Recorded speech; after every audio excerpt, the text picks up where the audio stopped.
April 18th, Joshua 16:1 through 18:28.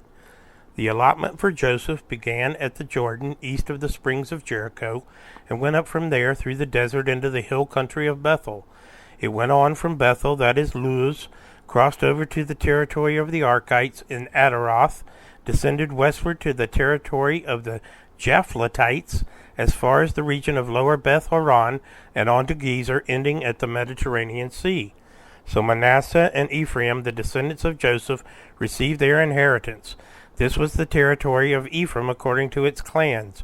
The boundary of their inheritance went from the Adaroth Adar in the east to upper Beth Horon, and continued to the Mediterranean Sea. From Mikmethath on the north it curved eastward to Tanath Shiloh, passing by it to Janoah on the east. Then it went down from Janoah to Adaroth and Nerah, touched Jericho, and came out at the Jordan. From Tappuah the border went west to the Cana ravine and ended at the Mediterranean Sea. This was the inheritance of the tribe of the Ephraimites according to its clans. It also included all the towns and their villages that were set aside for the Ephraimites within the inheritance of the Manassites.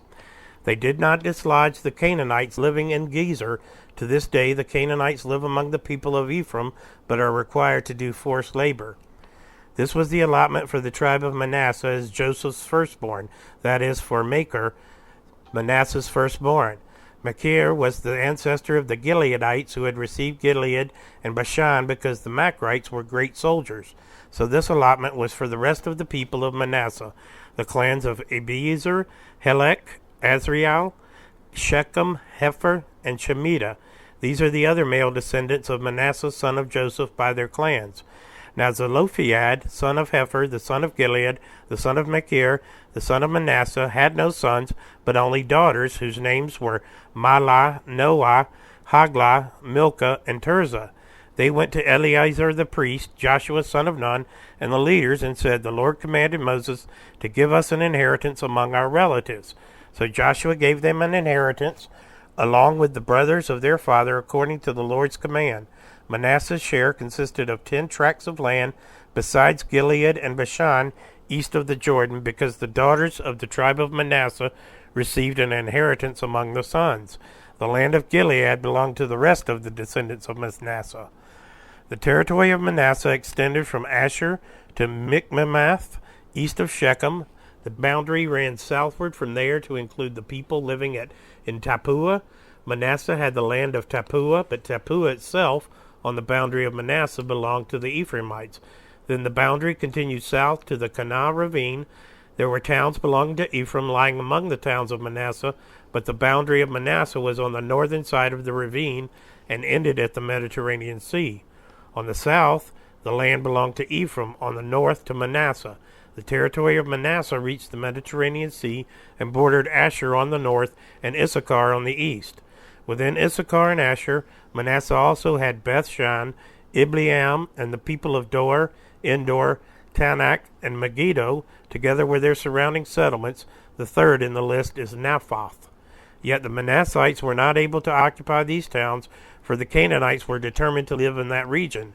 However, when the Israelites grew stronger, they subjected the Canaanites to forced labor, but did not drive them out completely. The people of Joseph said to Joshua, "Why have you given us only one allotment and one portion for our inheritance? We are a numerous people, and the Lord has blessed us abundantly." "If you are so numerous," Joshua answered, "and if the hill country of Ephraim is too small for you, go up into the forest and clear the land for yourselves there in the land of the Perizzites and Rephaites." The people of Joseph replied, "The hill country is not enough for us, and all the Canaanites who live in the plain have chariots fitted with iron, both those in Bethshan and its settlements and those in the valley of Jezreel." But Joshua said to the tribes of Joseph, to Ephraim and Manasseh, "You are numerous and very powerful. You will have not only one allotment, but the forested hill country as well. Clear it, and its farthest limits will be yours. Though the Canaanites have chariots fitted with iron, and though they are strong, you can drive them out." The whole assembly of the Israelites gathered at Shiloh and set up the tent of meeting there. The country was brought under their control, but there were still 7 Israelite tribes who had not yet received their inheritance. So Joshua said to the Israelites, How long will you wait before you begin to take possession of the land that the Lord, the God of your ancestors, has given you? Appoint 3 men from each tribe, and I will send them out to make a survey of the land and to write a description of it according to the inheritance of each. Then they will return to me. You are to divide the land into 7 parts. Judah is to remain in its territory on the south, and the tribes of Joseph in their territory on the north. After you have written descriptions on the 7 parts of the land, bring them here to me, and I will cast lots for you in the presence of the Lord your God. The Levites, however, do not get a portion among you, because the priestly service of the Lord is their inheritance. And Gad, Reuben, and the half-tribe of Manasseh have already received their inheritance on the east side of the Jordan. Moses, the servant of the Lord, gave it to them. As the men started on their way to map out the land, Joshua instructed them, "Go and make a survey of the land and write a description of it. Then return to me, and I will cast lots for you here at Shiloh in the presence of the Lord." So the men left and went through the land. They wrote its description on a scroll, town by town, in 7 parts, and returned to Joshua in the camp at Shiloh. Joshua then cast lots for them in Shiloh in the presence of the Lord, and there he distributed the land to the Israelites according to their tribal divisions. The first lot came up for the tribe of Benjamin according to its clans. Their allotted territory lay between the tribes of Judah and Joseph. On the north side, their boundary began at the Jordan, passed the northern slope of Jericho, and headed west into the hill country, coming out at the wilderness of Beth-aven. From there it crossed to the south slope of Luz, that is Bethel, and went down to Adaroth Adar on the hill south of lower Beth-horon. From the hill facing Beth-horon on the south, the boundary turned south along the western side and came out at Kiriath Baal, that is Kiriath Jearim, a town of the people of Judah. This was the western side. The southern side began at the outskirts of Kiriath Jearim on the west, and the boundary came out at the spring of the waters of Nephtoah. The boundary went down to the foot of the hill facing the valley of Ben Hinnom, north of the valley of Rephaim. It continued down Hinnom Valley along the southern slope of the Jebusite city, and so to En-Rogel. It then curved north, went to En-Shemish, continued to Gileath, which faces the pass of Abdumim, and ran down to the stone of Bohan, sons of Reuben. It continued to the northern slope of Beth Araba and on down into the Araba. It then went to the northern slope of Beth Hagla and came out at the northern bay of the Dead Sea at the mouth of the Jordan in the south. This was the southern boundary. The Jordan formed the boundary on the eastern side. These were the boundaries that marked out the inheritance of the clans of Benjamin on all sides. The tribe of Benjamin, according to its clans, had the following towns: Jericho, Beth Hagla, Emek Keziz, Beth Araba, Zemarium, Bethel, Avim, Para, Ophrah, Kephar Amani, Ophni, and Geba, 12 towns and their villages: Gibeon, Ramah, Beroth, Mizpah, Kephara, Mozah, Rechem, Irpeel, Taralah, Zelah, Haleph, and the Jebusite city, that is Jerusalem, Gibeah, Kiriath, 14 towns and their villages. This was the inheritance of Benjamin for its clans. Luke 19, 1-27. Jesus entered Jericho and was passing through. A man was there by the name of Zacchaeus. He was a chief tax collector and was wealthy.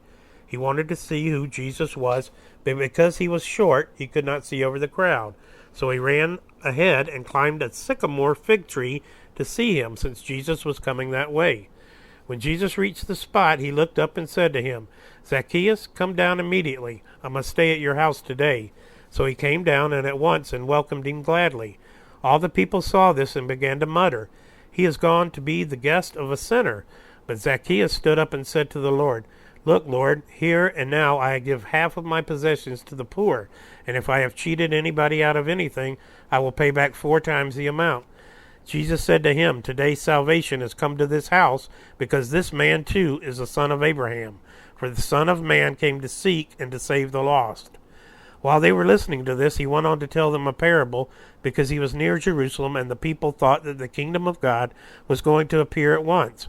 He said, "A man of noble birth went to a distant country to have himself appointed king and then to return. So he called 10 of his servants and gave them 10 minas. 'Put this money to work,' he said, 'until I come back.' But his subjects hated him and sent a delegation after him to say, 'We don't want this man to be our king.' He was made king, however, and returned home. Then he sent for the servants to whom he had given the money in order to find out what they had gained with it. The first one came and said, "Sir, your mina has earned 10 more. "Well done, my good servant," his master replied. "Because you have been trustworthy in a very small matter, take charge of 10 cities. The second came and said, "Sir, your mina has earned 5 more. His master answered, "You take charge of 5 cities. Then another servant came and said, "Sir, here is your mina. I have kept it laid away in a piece of cloth. I was afraid of you because you are a hard man. You take out what you did not put in and reap what you did not sow." His master replied, "I will judge you by your own words, you wicked servant. You knew, did you, that I am a hard man, taking out what I did not put in and reaping what I did not sow? Why then didn't you put my money on deposit so that when I came back I could have collected it with interest?" Then he said to those standing by, "Take his mina away from him and give it to the one who has 10 minas." "Sir," they said, "he already has 10. He replied, "I tell you that everyone who has more will be given, but as for the one who has nothing, even what they have will be taken away. But those enemies of mine who do not want me to be king over them, bring them here and kill them in front of me." Psalm 87, 1-7. Of the sons of Korah, a psalm, a song. He has founded his city on the holy mountain. The Lord loves the gates of Zion more than all the other dwellings of Jacob. Glorious things are said of you, city of God. I will record Rahab and Babylon among those who acknowledge me, Philistia too, and Tyre along with Cush, and will say, "This one was born in Zion." Indeed, of Zion it will be said, "This one and that one were born in her, and the Most High himself will establish her." The Lord will write in the register of the peoples, "This one was born in Zion." As they make music they will sing, "All my fountains are in you." Proverbs 13:11. Dishonest money dwindles away, but whoever gathers money little by little makes it grow.